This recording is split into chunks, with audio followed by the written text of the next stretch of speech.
Let's begin with MSNBC's David Noriega in Tel Aviv, Israel. Also with us, our White House correspondent, Akayla Gardner, Jerusalem Journal founder and former editor-in-chief of the Jerusalem Post, Avi Meir, and global affairs journalist Elise Labit. David, all of the living hostages are now in Israel. What's the mood there on the ground, and where do things stand when it comes to phase one of this peace plan? Ariel, the mood here in Hostage Square, I would say, has shifted subtly over the course of the last hour or so from what was for a moment very intense kind of jubilation and relief. There was a lot of cheering and shouting, a couple moments when military helicopters passed overhead carrying some of the hostages, which led to a really explosive reaction from the crowd. Now there's something definitely still joyful, but also a little bit more muted, which I attribute to some extent to exhaustion. You know, I was here a little less than 2 years ago during the first ceasefire agreement, which was just a few weeks after October 7th, and I keep comparing what's happening today to what was happening then, when the attack of October 7th, the International Criminal Court and many others have described as war crimes committed by Hamas against the civilians who were murdered and kidnapped on that day. You know, the intervening 2 years, during the intervening 2 years, it was the remaining hostages in Gaza that really kept that day alive in the lived experience of the people who gather here, sometimes every day, at least once a week. That is what kept October 7th alive in Israel. Now that that is over, that chapter is over, every living hostage is back, people, without me even asking them, are starting to talk to me about what comes next, right? What do we do now? And they're telling me about a sense of sort of heaviness and sadness that they feel now that they've also allowed themselves to feel relief. I'll play you a little bit of a conversation that I had with someone that I met here who's American, actually lives part-time in the United States and part-time here in Tel Aviv. Take a listen. Pure gratitude. It's a mix. We know how to, in Israel, we know how to have joy and how to cry at the same time. We really see the Jewish people as a family. And how would you feel if your family member was stolen from you and in a hole for 2 years?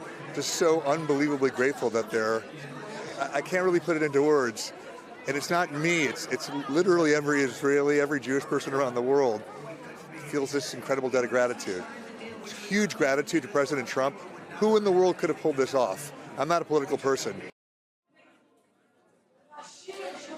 Ariel, as for the agreement, phase one of the agreement, which involved the release of living hostages in exchange for Palestinian prisoners, the Israelis are now releasing those Palestinian prisoners. That process is expected to finish today. It's many more people, close to 2,000 people, who are being released on the Palestinian side. One of the groups representing the hostage families is protesting the fact that a number of the deceased Israeli hostages, their remains have not yet been returned. I think it's a little bit of a question whether that constitutes a violation of the first phase of the agreement. But really, Ariel, I know we're going to be talking for a while, so you know, one of the things that's really important to keep in mind here is that in some ways this is the end of the story, but really in a lot of ways the story is only beginning, not just for the people here, but very much so also for the people of Gaza and for every other Palestinian living both inside Israel and in the occupied West Bank, as well as in Gaza, Ariel.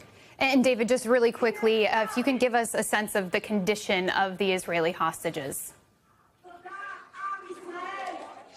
Yeah, the medical teams that are in charge of caring for them, they've been released into the care of these medical teams. They're not giving very detailed, precise information as to their condition, in part because they say privacy is a very important factor in their recovery, that they need to recover both physically and psychologically from the ordeal of the last 2 years. So we don't know a lot about, in too much detail about their physical condition. What they've told us is that they are in the process of recovery. They are in good hands, and we should be getting more detail in the coming days. Now, of course, because other hostages have been released in prior ceasefire agreements, we know that this experience was profoundly traumatic, both psychologically and physically, for the people who spent time in captivity in Gaza, Ariel.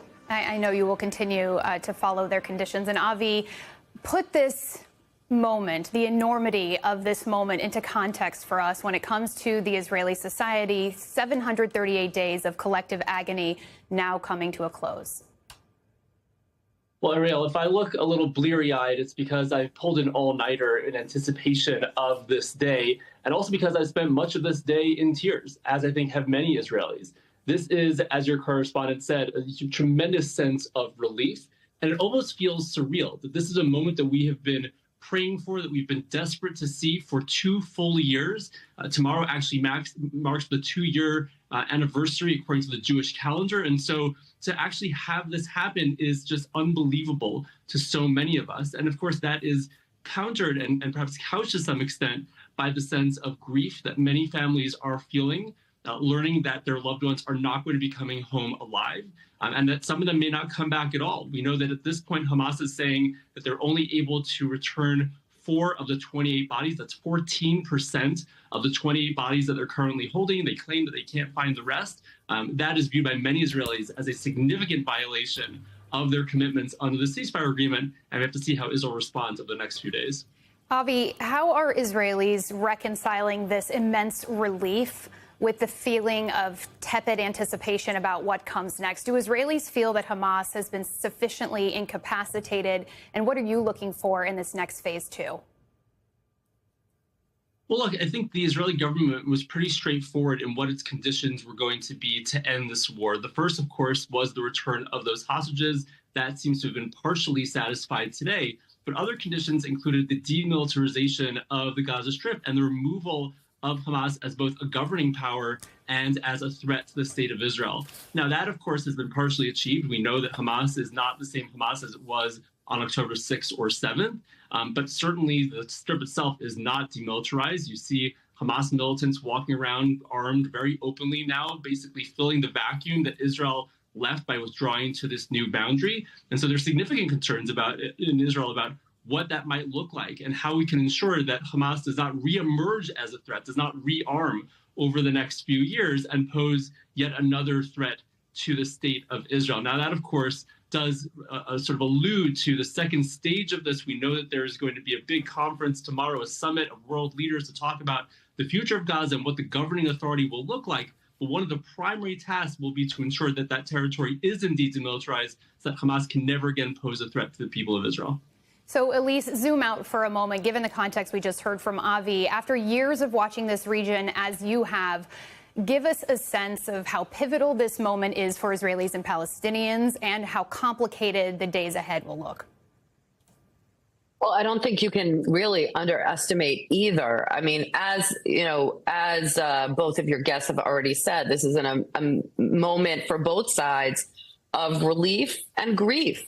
Relief for, this day, this monumentous day, the release of the hostages, the withdrawal of Israeli troops and release of some Palestinian prisoners, but also the intense grief that they've had over the past few years. So I think the region's going to be a little shell-shocked, but I do think there is a new day. Let's be honest, the war is not over. I know President Trump has said the war is over. There's still 2 more phases of the war that need to be resolved. Who's going to run Gaza? Who's going to disarm Hamas? How is that international force going to come in? And that's what President Trump is going to be doing today at this summit in Egypt, talking about the way forward. How can the region really stay engaged to make sure that Gaza is rebuilt, that the international community helps Gaza, helps the Palestinians stand up governance? There's talk about who's going to govern Gaza, but the Palestinians are really have a deficit in leadership. Mahmoud Abbas is like 20 years into a 4-year term. So the Palestinians need to rebuild themselves as well. There's going to be a lot of trepidation between the 2 sides about security and whether they can trust each other. But I think for the rest of the region, there's this just collective sigh of relief that this is not this kind of albatross hanging over the neck of the region. And I think what's happened over the last 2 years, the degradation of all of Iran's proxies, Hamas, Hezbollah, the Houthis, the attack between Israel, the U.S. and Israel on Iran has really changed the security architecture and the landscape of the region. And so I think for the rest of the region, there is a hope that Iran has been kind of defanged, if you will. But there is a concern now that Israel, is Israel the main threat? So I think the way that the U.S. stays engaged and makes sure everyone kind of keeps the eye on the ball will determine whether the region moves towards peace or not.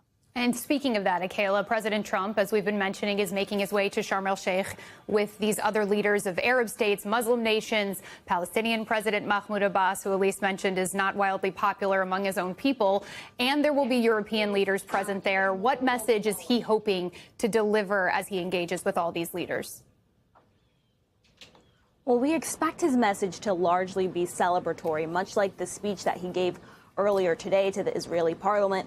We also expect him to talk about broader peace in the Middle East and really this normalization that the Trump administration has really pursued since President Trump's first term. But not in attendance today, even though he was invited, is Prime Minister Benjamin Netanyahu. He is citing the Jewish holiday in Israel, therefore why he is not attending. But despite that fact, President Trump heaped praise on him today in his speech. Take a listen to what some of he had to say.